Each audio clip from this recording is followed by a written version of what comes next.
Hello friends, நம்ம இது மோத்தி பண்ண போகிறோம். இந்த மோத்தி எதுக்கெல்லாம் யூஸ் பண்ணுறோம் அப்படின்னா, ப்ளவுஸில் பின்னாடி டெசல்ஸ் போடுறோம் பார்த்தீங்களா, அந்த இதுக்கும் நம்ம இது யூஸ் பண்ணிக்கலாம். நமக்கு ஆரி ஒர்க் வராத டைமில் இந்த மாதிரி நிறையா ஒரு கிளாத் ஃபுல்லாமே இந்த ஸ்டோன்ஸ் ஒட்டி வச்சு அதை ஃபுல்லாக ஒர்க் பண்ணி அதையுமே நம்ம கடைகளில் கொடுத்து அதையுமே நம்ம சேல் பண்ணால் அதுவுமே ஒரு இதாக நமக்கு ஒரு இன்கம் வரும். ஓகேவா? இது சும்மா ஒரு டிப்ஸ்க்காண்டி சொல்கிறேன். ஆனால் பட் இந்த ஆரி ப்ளவுஸ் பண்ணாமல் இந்த மாதிரி மோத்திஸ் பண்ணி சேல் பண்ணுறவங்களுக்குமே நல்ல பெனிஃபிட்ஸ் இருக்குது. இந்த மாதிரி ஒவ்வொரு ஷேப்லேயும் திலகம், ரவுண்டு, ஓவல் அந்த மாதிரி ஒவ்வொரு ஷேப்புமே எடுத்துக்கோங்க. ஒவ்வொரு ஷேப் எடுத்து ஒவ்வொரு ஷேப்லேயுமே நிறையா ஒர்க் பண்ணுங்கள். இதை ஒர்க் பண்ணிவிட்டு நம்ம டெய்லர் கடைங்களெல்லாம் ஹேண்ட்வாஷ் கிளாத் இருக்கும் தெரியுமா, அந்த கேன்வாஸ் கிளாத் வாங்கிட்டு கேன்வாஸ் கிளாத்தில் இதை கட் பண்ணி வச்சு அயன் பண்ணிங்க அப்படின்னா பின்னாடி இருக்கிற த்ரெட்டு பிசுறு தெரியாது. அப்புறம் அதில் அயன் பண்ணுறப்போ என்னாகும் அப்படின்னா ஸ்டிஃபாக ஸ்டெம்பராக நின்றுடும். நம்ம கடையிலலாம் போய் வாங்குகிறோம், நிறையா வாங்கியிருப்பீங்க, பார்த்துருப்பீங்க, தெரியும்னு நினைக்கிறேன். அதுக்கப்புறம் ஸ்டோன் செயின் எடுத்துக்கிட்டோம் அப்படின்னா நம்ம எப்போவுமே ஸ்டோன் செயின் க்ளூ போட்டு ஒட்டவே மாட்டோம். எப்போவுமே நம்ம அதை ஸ்டிச் தான் பண்ணுவோம். எந்த காரணத்துக்கு கொண்டு நம்ம க்ளூ போட்டு ஒட்டக்கூடாது. க்ளூ போட்டு ஒட்டுனா என்ன ஆகும் அப்படின்னா நாளடைவில் அந்த ஸ்டோன் செயின் என்ன பண்ணும் அப்படின்னா பிளாக்காக மாற ஆரம்பிச்சிடும்.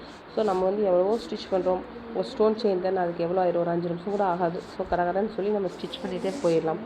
ஒரு குந்தன் ஸ்டோன், அதுக்கப்புறம் ஒரு சுகர் பீடு, அதுக்கப்புறம் ஒரு ஸ்டோன் செயின், அதுக்கப்புறமா இன்னொரு சுகர் பீடோ இல்லை 3mm பீடோ எந்த மாதிரியோ ஒரு 10 இது பண்ணுறீங்க அப்படின்னா அந்த 10 இதுக்குமே நீங்கள் ஒரே மாதிரி மெஷர்மெண்ட்டில் எடுத்துக்கோங்க. ஒன்று பெருசாக ஒன்று குட்டியாக அந்த மாதிரி எடுக்க வேண்டாம். உங்களுக்கு நான் தெரியணுன்றனால ஒன்று பெருசாக ஒன்று குட்டியாக நான் எடுத்து பண்ணியிருக்கேன். ஓகேவா ஃப்ரெண்ட்ஸ்? ஸோ இந்த மாதிரி பண்ணிவிட்டு இதுக்கப்புறமா அவுட்லைனுக்குமே ஒன்று கொடுத்துருங்க. அவுட்லைனுக்குமே ஒன்று கொடுத்துட்டு அதையுமே இது பண்ணிடுங்க. பண்ணி முடிச்சிட்டிங்க அப்படின்னா அது கரெக்டாக ஒரு ஷேப் வந்துடும். இது எது பண்ணாலுமே கம்பல்சரி என்ன பண்ணணும் அப்படின்னா ஜரி த்ரெட்டில் 2 ரோ அல்லது 3 ரோ நீட்டாக குட்டியாக அவுட்லைன் கொடுத்து முடிச்சிருங்க. அவுட்லைன் கொடுக்காம இருக்காதீங்க. அவுட்லைன் கொடுத்தா தான் அது கரெக்டாக ஃபிட்டாக நிற்கும். நம்ம எக்ஸ்ட்ரா கிளாத்தை கட் பண்ணுறப்போ என்ன ஆகும் அப்படின்னா அது பிசிறுப்படாமல் நல்லா கரெக்டாக தெரிய ஆரம்பிச்சிடும். ஸோ அதனால் கரெக்டாக கட் பண்ணி எடுத்துருங்க. கட் பண்ணி எடுத்துட்டு அந்த ஜரி த்ரெட்டு கட் ஆகாத அளவு கட் பண்ணி எடுத்துருங்க. ஏன்னா நம்ம லைட்டாக ஒன்றை கட் பண்ணால் கூட எல்லாமே கலந்துட்டு வந்துடும். ஸோ அதனால் அதை மட்டும் கொஞ்சம் கவனமாக பார்த்துக்கோங்க. இந்த இதை வச்சு எப்படி பீகாக் ஃபெதர் பண்ணுறது அப்படின்னு சொல்கிறது ஒரு பிக்சர் மட்டும் நான் உங்களுக்கு ஃபைனலாக கூட ஆட் பண்ணியிருக்கேன். அதையுமே பார்த்துக்கோங்க.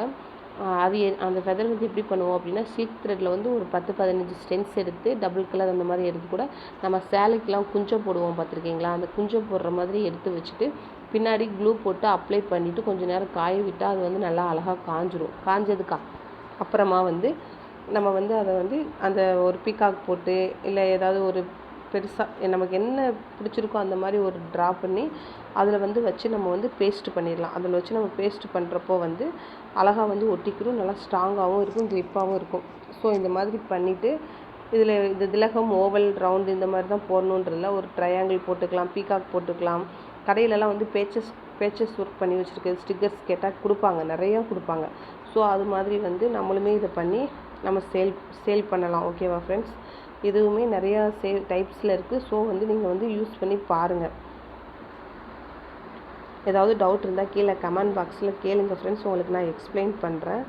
புரியலன்னா கேளுங்க, மறுபடியும் ஒரு வீடியோ புதுசாகவே எடுத்து போடுறேன். அதே மாதிரி இந்த எட்ஜு முடியுது பார்த்தீங்களா, இந்த எட்ஜஸ் எப்போவுமே ஷார்ப்பாக இருக்கணும். அந்த ஷார்ப்பாக இருந்தால் மட்டுமே தான் அதோட அழகு நமக்கு தெரியும். அது அமைப்பாகவும் இருக்கும். எட்ஜஸ் எப்போவுமே எட்ஜஸ் மட்டும் தப்பு பண்ணிடாதீங்க. ஸோ எட்ஜஸ் மட்டும் கரெக்டாக போட்டுருங்க. அவுட்லைன் ரொம்ப ரொம்ப முக்கியம். ஓகேவா ஃப்ரெண்ட்ஸ்? இந்த 4 திலகமையும் பார்த்துக்கோங்க. உங்களுக்கு தெரியணுன்றதுக்காண்டி நான் சும்மா குட்டி குட்டியாக கொஞ்சம் ஒன்று குட்டியாக ஒன்று பெருசாக போட்டு வச்சுருக்கேன். அதை இந்த மாதிரி நீங்கள் டிஃப்ரெண்ட்டாக பண்ணிக்கலாம். கட் பண்ணுறது ரவுண்டாக கட் பண்ணுங்கள். இந்த மாதிரி பீகாக் பண்ணி அதில் ஃபெதரில் வச்சு ஒட்டிக்கலாம். தேங்க்யூ ஃபார் வாட்சிங்.